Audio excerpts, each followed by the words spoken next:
શું તમે આવા ચટપટા અને ટેસ્ટી મસાલાથી ભરપૂર એવા ગ્રીન પાઇનેપલ ખાધા છે?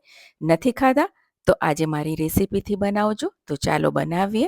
કહેવાય છે મિત્રો કે પાઇનેપલ તો આફ્રિકાના જ, અને એ સાચી વાત છે.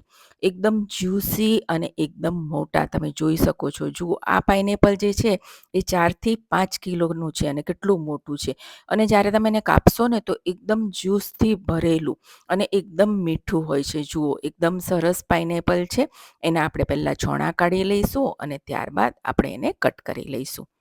જુઓ મિત્રો, મેં પાઇનેપલને કટ કરી લીધા છે ને થોડા જાડા રાખવાના છે, અને હજી મને થોડા મોટા લાગે છે એટલે હું અડધામાંથી 2 ભાગ કરીશ. એટલે ટોટલ એકમાંથી આપણે 4 ભાગ કરીશું. હવે મસાલો કરી લઈએ. એમાં 1 ચમચી ચાટ મસાલો નાખીશું, અડધી ચમચી કાળું મીઠું, અડધી ચમચી મરીનો પાવડર, 1 ચમચી જીરાનો પાવડર, સ્વાદ મુજબ મીઠું, 1 મોટી ચમચી આપણે કાશ્મીરી લાલ મરચું નાખીશું ને અડધી ચમચી આખી ખાંડ નાખીશું અને બધું સરસ મિક્સ કરી લઈશું. ગ્રીલ કરતી વખતે આખી ખાંડ નાખીશું ને તો એમાં કેરેમલનો ટેસ્ટ આવશે. કાપીને રાખેલા જે પાઇનેપલ છે એના પર આ રીતે થોડું થોડું બધા જ પાઇનેપલ પર પહેલે ભભરાવી દઈશું.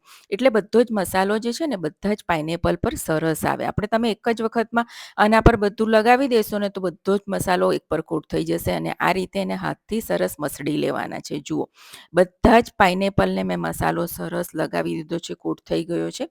હવે આપણે ગ્રીલ પેન લઈશું અને એના પર થોડું બટર લગાવીશું અને એના પર આપણે જે મસાલાથી કોટ કરેલા છે પાઇનેપલ એ મૂકી દઈશું. તમારી પાસે ગ્રીલ પેન ના હોય તો નોનસ્ટિકના તવા પર પણ તમે કરી શકો છો, અથવા બાર્બેક્યુ પણ કરી શકો છો. હવે એને આપણે પલટાવી લઈશું અને એકદમ મીડિયમ ફ્લેમ પર આપણે સરસ ગ્રીલ કરી લેવાના છે. આખી ખાંડ નાખી છે એટલે સરસ કેરેમલ ટેસ્ટ આવશે. અને જુઓ, પલટાવતા પલટાવતા મેં પાઇનેપલને સરસ ગ્રીલ કરી લીધા છે અને જુઓ સરસ માર્ક્સ પણ આવી ગયા છે. હવે એને કાઢી લઈશું ને આ જ રીતે બાકીના પણ આપણે ગ્રીલ કરી લઈશું અને ગરમા ગરમ આપણે એને સર્વ કરીશું. મિત્રો, આ કોઈ પાર્ટીમાં અથવા કોઈ પણ આપણે મહેમાન આવ્યા હોય ને તમે આ બનાવીને આપશો ને તો ખૂબ જ ટેસ્ટી લાગશે. એકદમ ચટપટા, એકદમ મીઠા, અને તમે એક ખાશો ને તો બસ ખાતા જ રહો એવો ટેસ્ટ આવશે.